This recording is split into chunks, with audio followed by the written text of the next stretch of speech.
अंतर्मनाचा वेध घेणारे news channel star city one.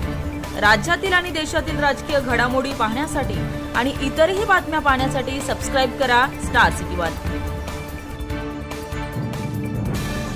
अंबडमध्ये दलित वस्तीच्या कामात भ्रष्टाचार। जालना जिल्हा अंबड तालुक्यातील जामखेड येथील मांग समाज यांच्या वस्तीतील 10 लाखाचे सभागृहाचे काम चालू आहे आणि या कामात कॉन्ट्रॅक्टर आणि इंजिनियर यांनी वाळू, खडी, सिमेंट निकृष्ट व खराब वापरत आहे आणि कॉलम हा 18 इंचचा असतो तर त्यांनी हा कॉलम 15 इंचचा केला आणि कॉलम मध्ये वापरले जाणारे स्टील 12 mm वापरले जावे तर त्यांनी 10 mm चे स्टील वापरले जात आहे। खरं तर मातंग समाजाला हे सभागृह मिळत आहे याचा आनंद आहे, तर दुसरीकडे याच कामात मोठा भ्रष्टाचार होत आहे याचं दुःखही आहे। जामखेडमधील मातंग समाजातील तरुणांनी या कामाची पोलखोल केली। खरं तर दलित वस्तीमध्ये विकास होत असताना ज्या ठेकेदाराला हे काम दिलं जातं त्यांनी ते प्रामाणिकपणे करायला पाहिजे।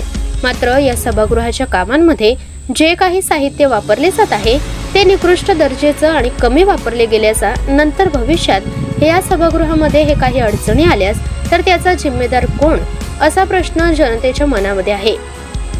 त्यामुळे शासनाने त्वरित दखल घेऊन या सभागृहाचे काम उत्कृष्ट दर्जाचे करायला हवे। जामखेड येथील सभागृहासाठी शासनाने 10 लाखांचा निधी मंजूर केला। निधीनंतर रीतसर निविदा प्रक्रिया काढण्यात आली, त्यातून एका कंत्राटदाराची नियुक्ती करण्यात आली। मात्र कंत्राटदार बांधकामासाठी दर्जाहीन व वाळू व सिमेंट कमी प्रमाणात लोखंड वापर करीत असल्याचा ग्रामस्थांचा आरोप आहे। वाळू ही मातीसारखी वापर केला जात आहे, इतर साहित्य सुद्धा दर्जाहीन आहे। या बांधकामाची चौकशी व्हावी अशी मागणी येथील ग्रामस्थ आता करत आहेत। दलित वस्तीचं काम चालू आहे, सभा मंडपचं हे काम एकदम बोगस चालू आहे।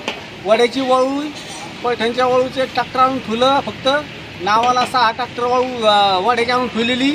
त्याच्यानंतर इतरी काम 18चे कॉलम आहेत, तिथं 15चे कॉलम करायला लागले, नावाला 18चे कॉलम आहेत। त्याच्या इतरी बांधी एका कॉलममध्ये 4 गज टाकलेले आहेत फक्त। त्याच्यानंतर हे गज टाकव असे गज या इकडे गजाकडे यायचे।